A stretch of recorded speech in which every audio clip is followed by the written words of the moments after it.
이게 또 어떻게 보자면은 그냥 보는 속도도 있지만 생산 속도도 그런 것 같아요. 왜냐면은 웹소설 같은 경우는 내가 오늘치 다 보면은 또 내일치도 바로 다음 날이면 맞아요. 나오는데 웹툰은 하나 다 보면 일주일 기다려야 돼. 맞아, 나 소설도 이렇게 읽어. 이게 200화 미만 소설 잘 읽으려고 안 해, 내가. 빨리빨리 보니까. 그러니까 좀 많이 쌓여야 읽어. 그래서 아무리 친한 작가고 아무리 재밌는 소설도 기다립니다.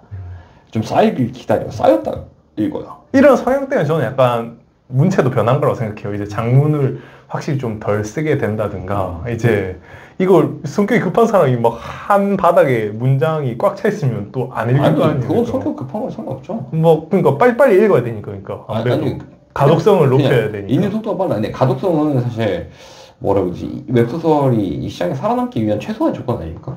그렇죠. 뭐 좋은 문장을 쓰는 거는 뭐 일단 기본적인 요소니까. 좋은 문장이 꼭 이렇게 만연체 뭐 화려한 언변과 수식을 다는 게 아니니까라고 저는 생각을 하지만 많은 분들이 아니라고 생각하실 겁니다.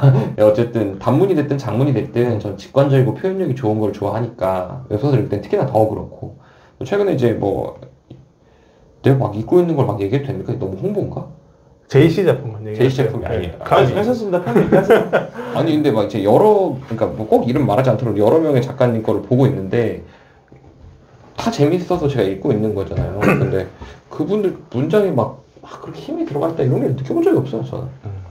근데 저는 이 시장이 되게 아직도 어떻게 될지 잘 모르겠어요. 이게 너무 휘발성이 강하잖아요, 작품 자체가. 이렇게 빨리빨리 읽는데 솔직히 뭐 200화 완결이라 해도 뭐 금방 읽을 거 아니에요, 이렇게 읽는 사람들. OSMU가 터진 이후로부터는 휘발성이 엄청나게 예전같이 않죠. 사실 좀 다르죠, 이제. 그러니까 뭐 이 작품을 읽고 다른 게 옮겨간단 말이에요. 저는 그렇게 생각해요. 독자들이 이렇게 읽고 바로 옮겨가고 이제 그 전 작품을 좀 덜 찾아보게 되고, 그래서 저희도 신작을 빨리빨리 발표. 이건 약간 개인의 경험이죠. 왜냐면 나 하나의 경험은 나 이 작품 썼으니까 다음 작품 이렇게 되겠지만, 이건 또 취향의 차이도 있지만 어쨌든 그 전체적인 시장 정체에서 보자면 OSMU가 제대로 활성화되기 시작한 이후로는 휘발성이 그렇게 강해지지가 않아. 이게 웹소설로 이미 한번 했죠. 웹툰을 한 번 더 하죠. 그럼 또 새로운 유입이 되고, 드라마가 돼서 또 새로운 유입이 되는 거야. 이러다 보니까 예전 같으면 이 한 작품이 휘발성이 강해서 200화 완결하고 나면 뭐 석 달 뒤에는 뭐 수입이 없다 이런 시절도 있었단 말이에요. 근데 이제는 아니지. 이제는 계속 수입이 더 늘어날 때도 있고 계속 쌓일 때도 있고, 그리고 작품을 좀 잘 쓰는, 그러니까 내가 좀 이 시장에서 인정받는 기성이다? 그러면 이 작품을 읽잖아요. 그럼 전작의 수입도 같이 올라가. 그 작품이 잘 되면. 그건 맞죠. 근데 지금 이제 신인 작가 얘기로 들자면 저는 이제 신인 작가 얘기는 좀 다른데. 지금 대다수가 신인 작가들이 보는 거죠. 그러니까 기성 작가들이 소수니까. 근데 오히려 신인도 어쨌든 작품을 쌓아서 이 한 작품을 갖고 뭐 2년 동안 쓰겠다 이런 마인드는 내가 볼 때 실패하는 마인드입니다. 2년 동안 한 작품 쓰면 안 돼요. 저는 신인이라면 6개월 한 작품 정도라고 생각합니다. 한 작품 근데 2년 했는데 막 1억. 아니 2년을 했는데 그 작품이 막 미쳤다, 역대 연봉을 보장해준다, 괜찮아요. 하지만 이제 제가 6개월 기준을 잡는 거는 뭐 예를 들어 백화에서 런칭을 했어요. 근데 무료 연재 시작을 했어, 네이버에 뭐 또는 카카오 시작을 했는데 성적이 별로야. 그러면 이제 미친듯이 쓰는 거야. 근데 저도 형 말에 동의합니다. 이게 성적이 마음에 안 들면은 미친듯이 써야죠. 저도 열심히 쓰는 게 답이라고 생각하는 사람이라서. 저 첫 해, 아니 미안해요, 데뷔한 첫 해에 3개 썼어요. 3작품 썼어. 나 그 시작한 것까지 해서 3작품 썼더라고, 첫 해. 이게 정상이라고 보는 거지, 나는. 저는 그 대표님한테 여쭤보고 싶은 게, 이 시장이 계속 유지되고 커가려면 어떻게 해야 되는가, 약간 이런 질문. 지금 너무 잘하고 계시지 않으시겠어요? 저는 잘하고 계시죠. 저는 충분히 잘하고 계시다고 생각하는데, 왜냐면 저는 같은 마음이니까 이 어깨가 더 커졌으면 좋겠잖아요. 더 오래 유지했으면 좋겠잖아요. 더 커질 것 같아서. 저는 열심히 써주시는 것이 답이라고 생각합니다. 그러니까 저는 결국에는 OSMU는 계속 커질 거라고 생각하기 때문에 맞아요. 저는 작가님들은 원작을 열심히 써주시고, 그러니까 양질의 글이 좀 더 늘어나고, 저희 같은 이제 회사들이 그것들을 열심히 사업화를 하고, 그 두 개가 이제 같이 맞물려서 돌아갈 때 이제 시장이 더 커질 수 있다고. 아마 시장이 더 커지는 거려면 이 구조에서 파생 사업이 더 나와야 된다고 저는 생각해요. 여러 번 얘기하지만 아카데미 막 교육 사업이라든지 또는 교육 사업이 아니라 뭐 좀 다른 종류의 사업이라도 나오면 좀 괜찮지 않을까. 왜냐면 예전엔 이렇게 웹툰 스튜디오를 굴리질 않았었잖아요, 웹툰을 시킬 때. 근데 지금은 어때요? 지금은 웹툰 스튜디오가 나서서 사실 웹툰 만들어줄 테니까 계약하자고 하기도 하고 이러잖아요. 우리 회사는 지금 그렇게까지는 안 하지만, 물론 따로 팀을 운영하지만, 이런 식으로 좀 파생 사업이 좀 더 늘어나면 시장이 더 커지지 않을까.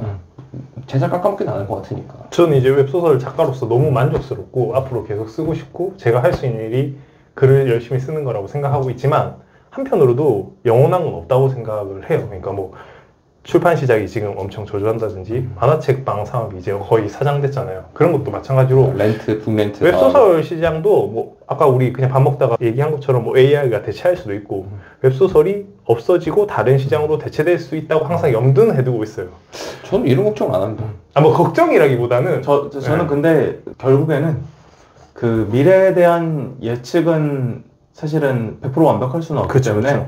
결국에는 그 지금 사실 제가 매번 작가님들께 드리는 말씀 중에 하나가 10년이 뭐예요? 한 7, 8년 전만 해도 글 써서 밥을 먹는다는 이 대중적이지 않았죠. 네, 그것만 해도 정말 감사한 시대다. 근데 이 시대가 열린 거를 감사하고 지금 이 시점을 즐길 수 있는 것만 해도 이게 스토리텔링이고 이야기잖아요. 예전에는 이게 책방에서 그 북렌트라는 개념으로 우리가 접근했다면 지금 세대에서 운이 좋아서 이게 웹소설화가 된 거고, 만약에 이 웹소설이 그 쾌벌 작가 말대로 조금 뭐 흔들리거나 뭐 영원하지 않기 때문에 뭐 어떤 문제로 사라진다고 해도 난 다른 방식으로 이게 계속 될 거니까 스토리텔링, 그러니까 우리는 이야기를 생산하는 자의 입장에서는 우리가 만약에 계속 양질의 이야기를 만들 수 있다면 망할 일은 없다라고 생각하는 거죠. 맞습니다. 저도 동의합니다. 네, 저도 이 시장이 살아있을 때 우리 열심히 아니, 살아있을 거라니까? 다른 방식으로라도 살아있을 거라니까. 저 소울풍 작가님 어제 생일이었거든요. 저는 항상 하는 말인데 맞아요. 올해 이 업계에서 같이 오래오래 삽시다. 그게 진짜 아니, 진솔한 바람이에요. 진짜 자주 하는 말인데 네. 쾌벌 작가가 사실 사람이 장단점이라는 게 있잖아요. 갑자기 날 깐다고. 아니, 여기서. 단점도 있는데 네. 진짜 큰 장점이 하나 있어요. 쾌벌 작가에. 개인적으로 뭐 친해서 하는 것도 있는데 이 쾌벌 작가가 자기한테 어떤 주어진 일에 엄청 성의가 있어요. 그러니까 진짜 성실하게 하는 이만인 거예요. 그러니까 뭐 제가 뭐 글을 봐달라고 했어요. 자기랑 상관없는 글이고 내가 뭘 해달라고 했어. 그럼 얘는 뭐라고 해야 되지? 그러니까 좀 얼기설기 보고 넘어갈 일도 그렇게 넘어가는 편이 거의 없어요. 그러니까 이렇게 좀 성의 없이 형 뭐 됐어요? 이렇게 넘어가는 건데 한 번도 본 적이 없어요. 지금까지 알고 지내면서 몇 년, 제가 4, 5년 알고 지냈거든요. 매사 그 자기가 할 수 있는 자기 능력 한도 내에서 매사 전부 다 최선을 다해서 알려줘요. 그게 뭐 예를 들어 소개가 누구 뭐 소개를 해달라고 했든 또는 뭐 글을 봐달라고 했든 또는 어떤 상담을 한다고 했든 아까 우리 밥 먹으면서 얘기했는데 이제 다른 작가님이 자기 이제 어떤 이성 문제를 상담을 하셨었는데 그조차도 제가 볼 때는 쾌벌 작가님은 성심성의껏 답변해줬을 거야. 약간 그런 스타일이야. 근데 난 이거를 이제 쾌벌 작가의 가장 큰 장점이라고 생각하거든요. 대표님 이거 편집하지 마세요. 근데 저는 이게 제가 좋아하는 사람한테 이렇게 해주는 거고 뭐 아무튼 뭐 이 정도 하면 이제 이 주제에 대한 얘기는 맞아요. 결론이 이거 우리는 죽을 때까지 열심히 글을 쓰자. 이게 맞아요. 맞아요. 근데 아까 때문에. 대표님이 하신 말씀이 맞는 게 솔직히 작가는 그냥 글을 쓰는 게 자기 일이에요. 막 이런 막 여러 가지 뭐 걱정이나 불안에 떨기보다는 오늘 5,000자 쓰자. 이게 당장 오늘 5,500자 쓰셨습니까? 지금 이 영상 보시는 분들. 도발을 하는데. 아무튼 마지막 쓰셨다면 저한테 돌을 던지셔도 좋습니다. 마지막으로 저 이제 수요일 날 유료 전환 들어가는 날로 먹는 인생문. 많이 사랑해주시고 많은 사랑 부탁드립니다. 쾌벌 작가의 작품이 나오면은 작가 입장에서는 행복천국 하나라도 더 있길 바래요. 왜냐면 내 작품 조금이라도 많이 보여주고 싶으니까. 맞아요. 다들 그 쾌벌 작가님 작품, 소울풍 작가님 작품 많이 사랑해 주시고 그리고 웹소설 업계가 진짜 저는 이렇게 된 것 정말 감사하거든요. 정말 감사할 일이죠. 진짜로 맞습니다. 진짜 정말 감사하고 그리고 앞으로 계속 더 발전할지 안 할지는 어느 정도는 이제 운에 맡길 일이기도 하지만 사실 이게 그냥 운에 맡기지만 않고 저희의 노력으로도 더 발전될 수 있도록 저도 노력하고 또 작가님들도 다 같이 노력하겠습니다. 네, 감사합니다. 감사합니다.